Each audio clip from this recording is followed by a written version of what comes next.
Hello दोस्तों, Raghav voice channel पर आप सभी का स्वागत है। आज मैं आपके सामने बुद्ध की एक कहानी लेकर आया हूँ जिसका शीर्षक है चिंता में खुद को बर्बाद मत करो। यह उन दिनों की बात है जब एक सन्यासी सेब के बाग में अपना समय व्यतीत कर रहे थे। उस समय तक सन्यासी की प्रसिद्धि दूर दूर तक फैल चुकी थी। लोग अपनी चिंताओं और समस्याओं का समाधान खोजने के लिए दूर दूर से सन्यासी के पास आते थे। ऐसे ही एक दिन जब सन्यासी सेब के जंगल में लोगों को उपदेश दे रहे थे तो एक आदमी अपने 24-25 साल के बेटे के साथ सन्यासी की ओर आ रहा था। जब वे उपदेश स्थल के पास पहुंचे तो सन्यासी ने उनकी ओर देखा और इशारा किया। उसके पास बैठने के लिए जब उपदेश समाप्त हो गया और सभी लोग चले गए तब सन्यासी ने उस व्यक्ति को अपने पास बुलाया और बैठने को कहा। चारों ओर हरियाली थी, मौसम सुहावना था, तरह तरह के पक्षियों की आवाजें गूंज रही थीं। ऐसा नज़ारा देखकर उस व्यक्ति को अंदर से बहुत शांति महसूस हो रही थी। इसके बाद सन्यासी ने उस व्यक्ति से आने का कारण पूछा। इस पर वह व्यक्ति बोला, हे महात्मा, मैं अपने बेटे को आपसे मिलवाने के लिए 2 दिन की लंबी यात्रा कर आया हूँ। यह मेरा इकलौता बेटा है और वह हर वक्त थका रहता है। ऐसा लगता है कि इसमें जान ही नहीं है। इसका स्वभाव भी काफी चिड़चिड़ा हो गया है। अगर हम इसे कुछ भी कहें तो यह हमारी छोटी छोटी बातों पर गुस्सा हो जाता है। इसकी देखने की क्षमता भी उम्र से पहले ही कमजोर हो गई है और उसके बाल भी सफ़ेद हो रहे हैं। इतनी कम उम्र में बूढ़ा दिखने लगा। मैं समझ नहीं पा रहा हूँ कि उसके साथ क्या हो रहा है। हे सन्यासी, मुझे अपने बेटे की बहुत चिंता हो रही है। मैं अपने बेटे को डॉक्टर के पास ले गया तो उन्होंने कुछ दवा दी और कहा, बेटा कम तनाव लो। वह अपने दिमाग पर बहुत अधिक तनाव लेता है, इसीलिए उसकी यह हालत है। लेकिन उन्हें बहुत समझाने के बाद भी मुझे तनाव का मतलब समझ नहीं आया। मुझे नहीं पता कि तनाव क्या है, इसका कारण क्या है और इसे कैसे दूर किया जाए मेरे बेटे के मन की। लेकिन सबसे पहले मुझे यह समझना होगा कि तनाव क्या है।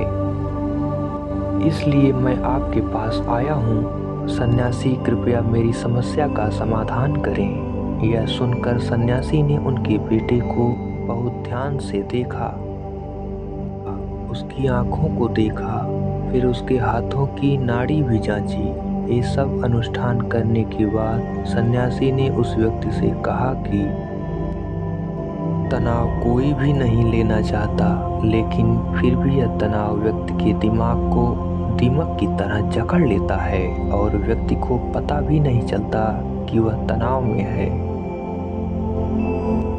लेकिन अगर व्यक्ति तनाव के कारणों को अच्छे से समझ ले और तनाव के बारे में एक पैमाना बना ले जिससे उसे पता चल सके कि वह कितना तनावग्रस्त है, तो वह इस समस्या का समाधान भी ढूंढ सकता है। सबसे पहले यह समझ लें कि तनाव क्या है। जब भी कोई व्यक्ति काम कर रहा हो लेकिन उसका मन कल्पनाओं में भटक रहा होता है, इसलिए उसके शरीर और दिमाग के बीच एक दूरी बन जाती है। यह दूरी जितनी अधिक होती है, व्यक्ति उतनी ही देर तक बेहोशी की स्थिति में रहता है और शरीर और मन के बीच के इस तनाव को ही तनाव कहा जाता है। आखिर पसंदीदा खेल खेलने के बाद इंसान ऊर्जा और खुशी से क्यों भर जाता है जबकि वह अपने शरीर को थका चुका होता है। लेकिन समझने वाली बात यह है कि खेलते समय दिमाग और शरीर पूरी तरह से एक साथ खेल में केंद्रित होते हैं। जिससे शरीर और मन के बीच दूरी नहीं रहती और तनाव नहीं आता, और मन में कोई तनाव हो तो दूर हो जाता है। लेकिन इसके विपरीत जब हम कुछ ऐसा करते हैं जो हमें पसंद नहीं है, तो हमारा शरीर वह काम तो कर रहा है, लेकिन हमारा मन कहीं दूर कल्पनाओं में भटक रहा है, जिससे शरीर और दिमाग के बीच की दूरी पैदा हो जाती है और तनाव पैदा हो जाता है। इसलिए ऐसा करना चाहिए, एक समय में केवल एक ही काम करना चाहिए और अपने शरीर और दिमाग की सारी शक्ति उसी एक काम में लगानी चाहिए, ताकि व्यक्ति के अंदर तनाव पैदा न हो। सबसे प्रमुख कारणों में से पहला है अति महत्वाकांक्षी होना। महत्वाकांक्षी होना अच्छी बात है, लेकिन क्या आपने कभी गौर किया है कि उस आदमी का एक लक्ष्य कभी पूरा नहीं होता? उसका एक लक्ष्य पूरा नहीं होता कि वह दूसरे की ओर भागने लगता है। अगर दूसरा पूरा हो जाता है तो फिर तीसरे को, और इस प्रकार वह गोल गोल घूमता रहता है अपने जीवन में अपने लक्ष्य को प्राप्त करने के लिए। इसीलिए जो व्यक्ति अधिक महत्वाकांक्षी होता है, जो बड़े लक्ष्य निर्धारित करता है, वह कभी भी वर्तमान में नहीं रह सकता। उसका दिमाग हमेशा भविष्य की योजना बनाने में व्यस्त रहता है। उसका शरीर वर्तमान में रहता है, लेकिन उसका दिमाग भविष्य में रहता है, जिससे इंसान के शरीर के बीच दूरियां पैदा हो जाती हैं और वह तनावपूर्ण जीवन जीने लगता है। सन्यासी के मुख से यह बात सुनकर लड़के ने सन्यासी से कहा कि इसका मतलब है कि हमें लक्ष्य नहीं बनाना चाहिए, क्योंकि लक्ष्य निर्धारित करना भी महत्वाकांक्षा है। इसी बहाने सन्यासी ने कहा कि जीवन में लक्ष्य रखना कोई गलत बात नहीं है, लेकिन समस्या तब उत्पन्न होती है जब हम अपना सारा ध्यान उस लक्ष्य को प्राप्त करने के परिणाम पर केंद्रित कर देते हैं।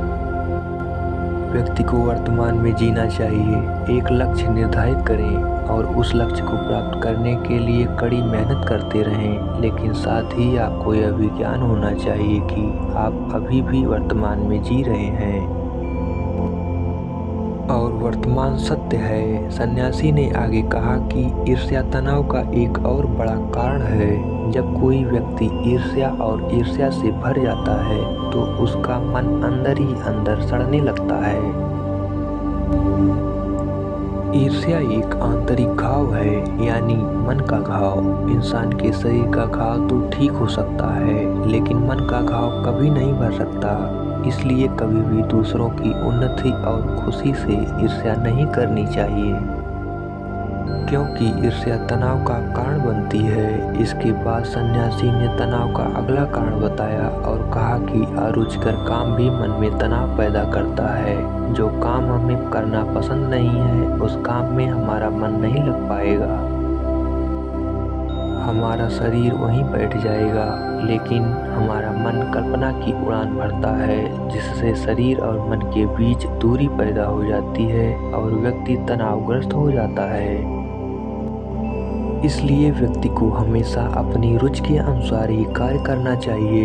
यदि व्यक्ति ने यह तय कर लिया है कि उसे कौन सा काम करना है और वह उसी काम को अपने जीवन का लक्ष्य बना लेता है, तब वह काम उसके लिए काम नहीं बल्कि खेल बन जाता है। लेकिन दोस्तों, अपने जुनून को फॉलो करो। यह कहना कितना आसान है, अपना सच्चा जुनून ढूंढना कितना मुश्किल है, क्योंकि आजकल ज़्यादातर युवा सेलिब्रिटीज और सोशल मीडिया से प्रभावित हैं। वे किसी भी काम को अपना जुनून मानते हैं और फिर कुछ दिनों तक कोशिश करने के बाद उसे बीच में ही छोड़ देते हैं, क्योंकि ये उनका जुनून नहीं था, और इस तरह वे अपना कीमती समय और ऊर्जा बर्बाद करते हैं। तनाव का चौथा कारण है दूसरों से अपेक्षा करना। सन्यासी ने उस व्यक्ति की ओर इशारा करते हुए कहा, एक पिता के रूप में तुम्हें अपने बेटे से बहुत सारी उम्मीदें होंगी कि आपका बेटा बहुत सफल इंसान बने, आपका नाम रोशन करे और जैसा जीवन चाहे वैसा जिए, आपकी हर बात माने। लेकिन क्या आज तक किसी की भी उम्मीदें पूरी हुई हैं? जब भी कोई व्यक्ति दूसरों से कुछ अपेक्षा करने लगता है तो वह अनजाने में तनाव पैदा करना शुरू कर देता है। खुद के लिए जरा सोचिए, अगर आपका बेटा आपके मुताबिक काम नहीं कर रहा है और वह वैसा नहीं बन पा रहा है जैसा आप उसे बनाना चाहते हैं, तो निश्चित तौर पर तनाव आपके दिमाग पर हावी हो जाएगा। आप तनावपूर्ण जीवन जीने लगेंगे और इस तनाव में आप इस तरह व्यवहार और बातचीत करेंगे कि आपके अपने बेटे के साथ संबंध बद से बदतर होते चले जाएंगे। इसलिए व्यक्ति को दूसरों से अपनी क्षमता से कम उम्मीद ही रखनी चाहिए और अगर आप पूरी तरह से तनाव मुक्त रहना चाहते हैं तो दूसरों से उम्मीद करना बंद कर दें। इसके बाद सन्यासी ने कहा कि शारीरिक कष्ट भी मनुष्य के तनाव का एक कारण है। जब कोई व्यक्ति किसी शारीरिक दर्द से गुजर रहा होता है तो उसका पूरा ध्यान उस दर्द पर होता है और वह सारा दिन बस अपने दर्द के बारे में ही सोचता रहता है, जिससे उसका मन दुखद विचारों से भर जाता है और ऐसे में व्यक्ति तनावग्रस्त रहने लगता है। यह सब सुनकर वह व्यक्ति बोला कि हे सन्यासी, शारीरिक कष्ट किसी भी व्यक्ति को हो सकता है, तो क्या वह व्यक्ति जीवन भर तनाव में रहेगा? इसका उत्तर देते हुए सन्यासी ने कहा कि मनुष्य को यह समझना चाहिए कि हमारा जीवन दुख का आधार है। जैसे जैसे हमारा जीवन चलता है, बीमारियां आती हैं और फिर अंत में मृत्यु आती है। इसलिए बीमारियां मानव जीवन का अभिन्न अंग है। इससे कोई नहीं बच सकता।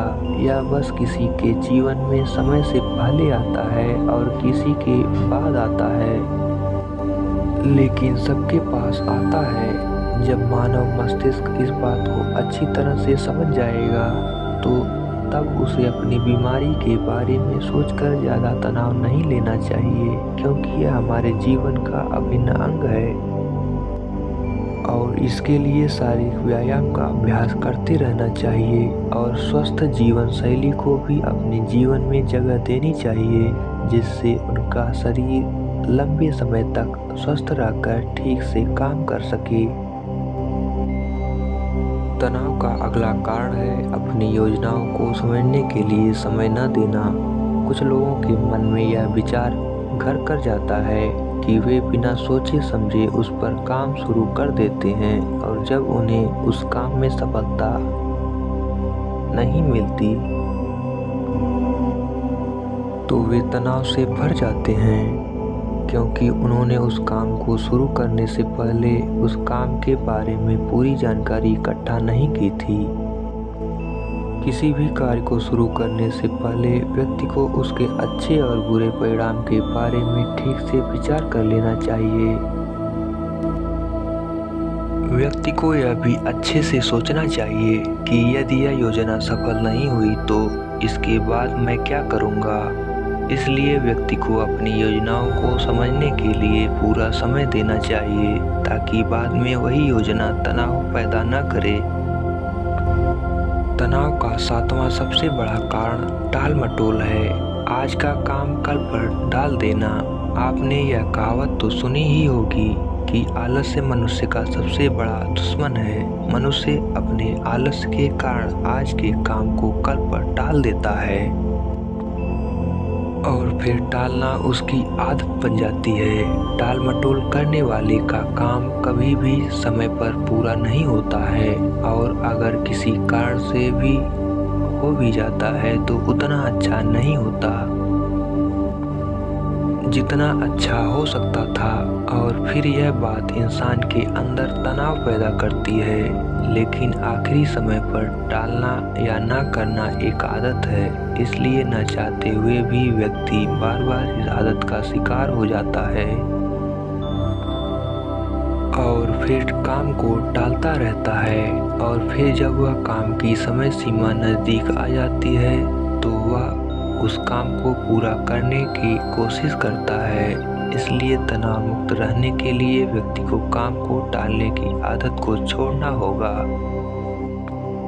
और यह तभी संभव है जब लोग काम को समय से पहले पूरा करने का प्रयास करेंगे। तनाव का आखिरी और सबसे बड़ा कारण है ज़्यादा सोचना। लगातार सोचना भी एक बीमारी है और यह उन लोगों में सबसे ज़्यादा पाई जाती है जो कल्पनाएं करते हैं, जो अतीत की घटनाओं के बारे में सोचते रहते हैं और जो भविष्य के बारे में बेतहाशा अटकलें लगाते हैं। इसलिए व्यक्ति को ज़्यादा सोचने की आदत पर अंकुश लगाना चाहिए। उसे जितना हो सके खुद को काम में व्यस्त रखने की कोशिश करनी चाहिए और प्रतिदिन ध्यान के अभ्यास को अपने जीवन का हिस्सा बनाएं। सन्यासी के मुख से ये सभी बातें सुनकर वह व्यक्ति हाथ जोड़कर बोला, हे सन्यासी, मेरा बेटा अभी सिर्फ 20 साल का है और उसे इतनी समझ भी नहीं है कि वह सभी बातों का पालन कर सके। कृपया तनाव दूर करने का कोई आसान तरीका बताएं ताकि मेरा बेटा भी उसे अपना सके और तनाव मुक्त रह सके। उस व्यक्ति की यह विनती सुनकर सन्यासी ने कुछ सोचते हुए उत्तर दिया, यदि आप इतनी सारी बातों का पालन नहीं कर सकते तो इसके लिए एक बहुत ही आसान तरीका है। आप एक समय में एक ही काम करने पर ध्यान केंद्रित करते हैं। आप उस समय जो कर रहे हैं बस उसी पर ध्यान केंद्रित करें और यदि आपका मन भटकता है तो जैसे ही आपको याद आए अपना ध्यान उस काम पर लौटा दें। तनाव मुक्त रहने का यह सबसे आसान और अच्छा तरीका है। जब आप खाएं तो केवल खाएं, उसके स्वाद का आनंद लें, उसे महसूस करें। जब आप चलें तो अपना ध्यान केवल चलने पर केंद्रित करें। इससे आपका दिमाग और शरीर दोनों एक ही जगह पर केंद्रित रहेंगे। दोनों के बीच कोई दूरी नहीं रहेगी जो तनाव का मुख्य कारण है। दोस्तों, आज की युवा पीढ़ी एक ही समय में 2 या 3 काम करने की आदी हो गई है, जैसे फोन पर बातें करते हुए गाड़ी चलाना, खाना खाते समय टीवी देखना या फ़ोन का इस्तेमाल करना। और फिर उनकी शिकायत रहती है कि मैं तनाव में रहता हूँ, मेरा मन बेचैन रहता है, मैं चिड़चिड़ा हो गया हूँ। जब कोई व्यक्ति एक समय में 3 काम करता है तो यह स्वाभाविक है तनाव उत्पन्न होना, क्योंकि दिमाग एक समय में एक ही काम पूरे ध्यान से कर सकता है, कभी भी एक ही समय में 2 चीज़ों पर पूरा ध्यान केंद्रित नहीं कर पाता। इसीलिए जहाँ तक हो सके एक समय में एक ही काम को पूरे ध्यान से करने की कोशिश करें। दोस्तों, मुझे उम्मीद है कि आपको इस वीडियो से बहुत कुछ सीखने को मिला होगा।